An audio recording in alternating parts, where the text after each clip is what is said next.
Hi everybody, your resident Gemini, Maria Rieger here with another parenting video. Today we're going to be going over, giving you an introduction to the concept of positive parenting, which is a body of knowledge to which I ascribe, and much of the parenting advice and tips that I give you on this channel and on my blog come from this kind of overall approach to parenting, whether it's called positive parenting, gentle parenting, peaceful parenting. Those are all very similar concepts and ideas, and they center kind of on one of the main tenets is that you are working with your child to naturally kind of encourage the child's natural tendency to cooperate with parents, because children naturally want to cooperate with their parents and have a good relationship with their parents. So it's all about kind of flowing with the child's energy instead of resisting and being too authoritarian.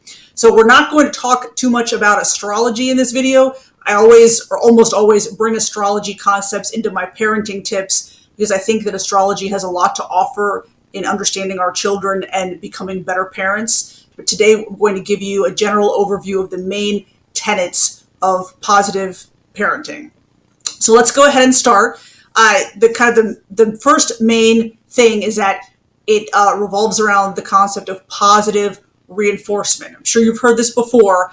There have been a lot of studies. Most recently, there's a Netflix show called 100 Humans. It's kind of like one of those reality shows where they do a lot of kind of mind-related experiments. And there was an experiment using positive versus negative reinforcement where they taught the adults to play an instrument, and when they praised the adults, it didn't matter how they actually performed. When they praised the adults, their next attempt was much improved. And when they criticized the adults, again, it didn't matter if they performed really well objectively or not. When they criticized the adults, their next performance was demonstrably poorer. So it is a fact that children respond better to positive feedback. They are better encouraged to cooperate with parents and do what the parents tell them when they are praised for good things. That works better than motivating them through fear of punishment or fear of something else, negative consequences, if they fail to perform or fail to perform adequately. Okay, so you always want to make sure that you are praising your child's effort, praising their hard work, their grit.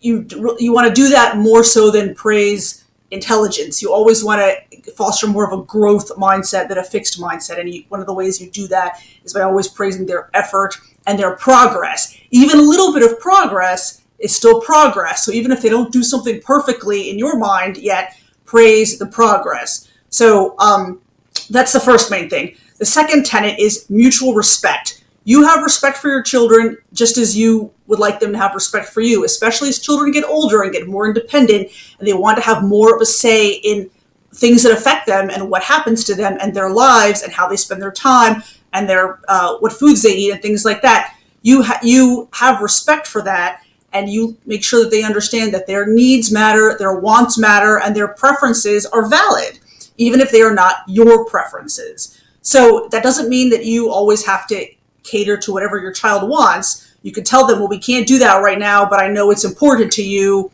so we can do it later or figure out something else. But you can validate their feelings, and by that I mean make sure they know that their feelings are important to you, that they have the right to their feelings. You can validate their feelings without agreeing with them or without giving them what they want exactly at that moment, right? So that's kind of the second thing. You want to teach your children to have respect for themselves. Most importantly, and I'm huge on this, in almost all my videos I mention this, you want to teach your child to self-advocate, self-champion, stand up for himself.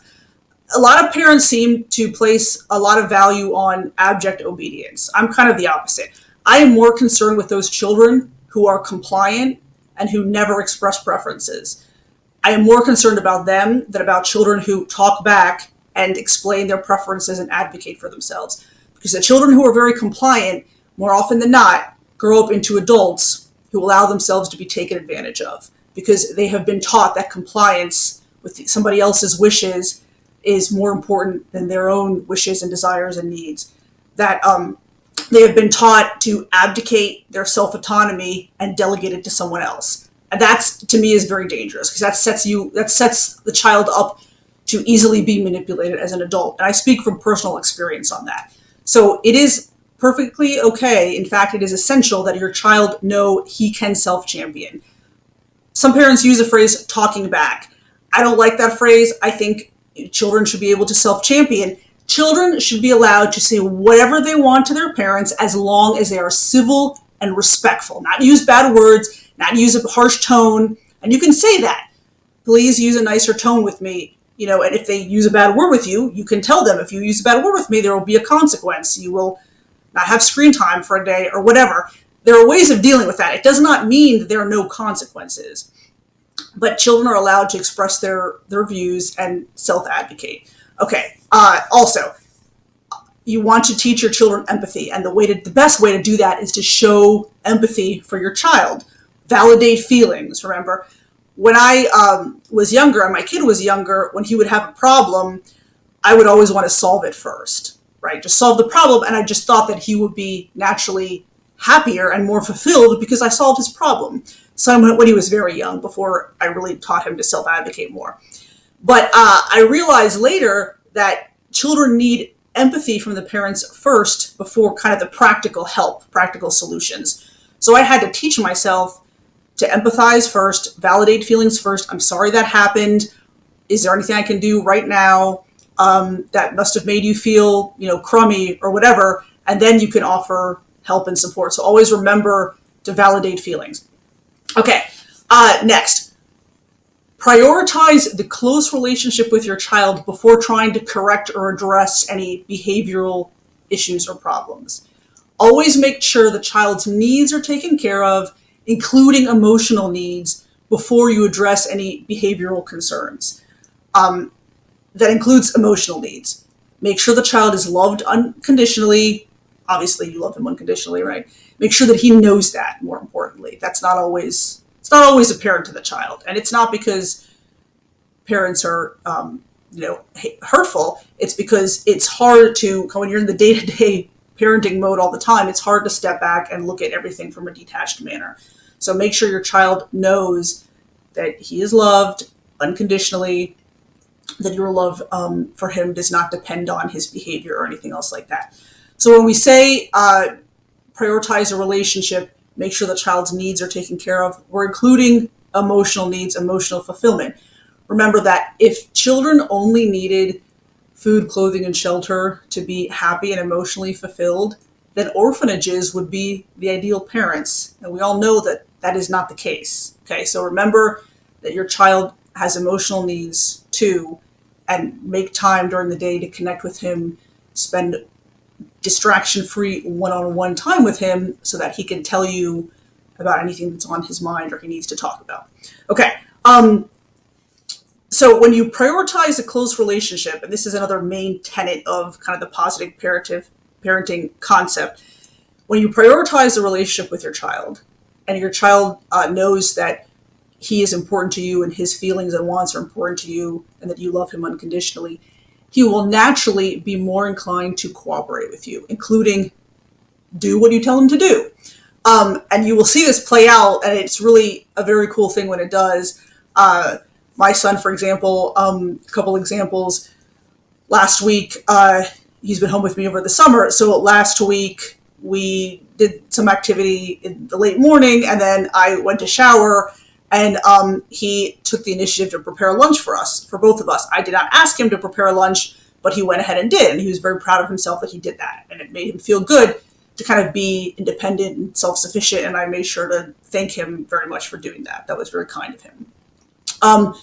Another time, we were watching TV on the sofa, and he went upstairs to get a glass of water, and I said, hey, since you're going to the kitchen, can you please bring me another slice of pizza? And he came downstairs, and he gave me my plate, and he said, Mom, I got you 2 slices of pizza because they're kind of small. Things like that. So it's just so nice when they do those things for you, and they do those things for you because of this close relationship, and you have this relationship of mutual respect where you both respect each other's feelings and validate each other's feelings, and each of you knows that your preferences and feelings are important to the other person. So that's what we're talking about here. So in the vein of kind of creating and maintaining these close relationships, use moments to create positive connections. I see a lot that children try to address their parents or talk to their parents to have a moment of connection with them, and the parent uses the moment to either criticize the child or correct the child or tell them how they can do something better. And then kind of when that happens, a lot of the times the moment for connection is broken. And good relationships are made up of these countless moments of positive connection. So when your child comes to you with something, resist the urge to immediately criticize or correct or tell them how they can improve. Use the moment to make a positive connection. That's great. That's thoughtful that you thought of that. That's very interesting. Tell me more about that. So instead of, you don't want your first line of reaction to be something the child takes negatively, because that just breaks the connection. So that's kind of what we're talking about here. Another way to build, and parents have asked me this before, how do I build a good relationship with my kid? So one way is, like we talked about, make sure you're using, these moments to build positive connections every day. Another thing is make sure you spend lots of one-on-one time with your child where there are no distractions and there's no pressure to do anything. You're just kind of hanging out. You're taking a walk or watching TV together or playing a card game. The car is almost every parent tells me, wow, the car trips are great. That's when my kid really talks to me. Yeah, because you're both there together where there's no really real pressure to do anything. You're just together in the same space. So being present in the same space is a wonderful thing because it creates these opportunities for these moments of connections. That's what we're talking about. So make sure every day you spend time just being in the same space as your child and being present for your child, right? Giving him the opportunity to talk to you about anything that's on his mind. Okay. Another way is to build and maintain this close relationship is by listening to your child with no judgment and not emotionally overreacting to anything he says. I brought this up recently in my book, which is coming out very soon, about Gemini children, that the number one reason that I see why kids do not open up more to parents is because kids fear the parent's emotional overreaction, especially when the child knows that he's about to tell the parent something that the parent will not like or will not be happy about. Like he did something bad at school or got in trouble or something like that. So obviously, if your child opens up to you and you yell, raise your voice, have this big reaction, he's going to feel terrible and he's going to be discouraged from coming to you in the future. Now, emotional overreaction doesn't have to be yelling or raising voices. I used to do dramatically sigh, like that. That obviously signifies to a child displeasure, right? So I had to teach myself not to do that. Overreacting can be, emotionally overreacting can be tone of voice. It can be word choice. Why do you always do that? Or, oh my gosh, can't you just do it normally? The word choice and the tone are very important. Kids are very intuitive. They pick up on this stuff. They know you're displeased. So just because you're not yelling at your kid doesn't mean you're not emotionally overreacting and you're not discouraging him from talking to you. So I recommend that parents look very closely at their own behavior, and it's hard to do because we're in the mire of parenting day after day, right? But you have to look at your behavior closely and clinically and detach and think about whether or not you do that, okay? So that's a huge one. And again, when your kid tells you something, listen to him. Don't be judgy. Just listen. And you can listen without judgment and validate his emotions without agreeing, right? So one thing I like to do, if my kid is saying something to me and I am either floored by it or I just don't know how to respond, I just say nothing. I just listen, make eye contact, nod, or I may say, I hear you, or I understand, or wow, that's hard, or something like that. You're validating what they're saying and what they're feeling without agreeing or disagreeing. That's perfectly fine. You don't have to agree with everything they say. That's not what we're talking about here. Okay. All right. Checking out my handy list. A lot of Gemini energy in my house. Lists are essential because we are very mentally scattered in my house and forget things. So I always have to write things down. Okay, validate feelings. We talked about that. The last big tenet I want to talk to you about in our summary of positive parenting today is that do not parent from a place of ego. Kids are not extensions of their parents. Children are their own people. They have their own thoughts, feelings, preferences, beliefs. They're going to have different life experiences than you had as a kid. So that's okay. They don't have to like what you like and do what you like to do and pursue the things that you wanted to pursue, right? They don't, you shouldn't push your child to pursue something because you want him to do it. If he doesn't like it, why would you push him to pursue it? And that's something that, especially where I live, I see a lot of. I call it parenting from a place of ego because it's about kind of feeding the parent's ego more than encouraging the child to pursue what his soul is telling him to pursue. Those are kind of astrological terms. It may seem a little bit granola to you. But for example, you want your kid to study medicine or law so that you can brag about him, right? Oh, look what he's doing. It's more of an ego thing. That to me sounds more like a status, that you're pursuing that for status more than about your kid's fulfillment. It's kind of an extreme example, but we all know people like that. I mean, come on. And where I live, it's pretty prevalent because I live in an urban environment where everybody's trying to get into the right schools and learning the right material and things like that. And I'm less worried about that, more worried about my child's emotional needs being fulfilled and about him being happy and him learning emotional intelligence and learning to stand up for himself and advocate for himself and resist pressure. So that's what we're talking about. In that vein, you can definitely encourage your child to try new things, but kind of introduce him to new things, introduce him to the world, everything the world has to offer. But after that, you step back, especially as kids get older. Parents should step back and kind of let their kids pursue what they like to pursue. But that is tricky to navigate because kids don't know everything about the world yet. It's up to the parents to teach them. And sometimes they're resistant to trying new things. And that's okay. You should still encourage them to try new things. And the best way I have found to do that is, one, the parent himself does something new and the child sees that. Well, I understand you may not want to do this, but I'm going to try it and see if I like it. And maybe even better, his peers, his friends try something new and he sees them doing the thing that you're encouraging him to do. And then he'll probably be encouraged to try it because his friends are doing it and they look like they're having fun. So I'm going to try to do it and probably have fun too. Those ways work much better than the parents kind of pushing and pressuring the children to try something new, including losing their patience when the kids are resistant. As we said earlier, flow with the child's energy, right? Don't resist. It's kind of a main concept I talk about in most of my videos. So that's your introduction to positive parenting. There's a lot more to it, obviously, but those are the main things. So I want to leave you with the idea that you always prioritize the relationship over addressing any behavioral issues.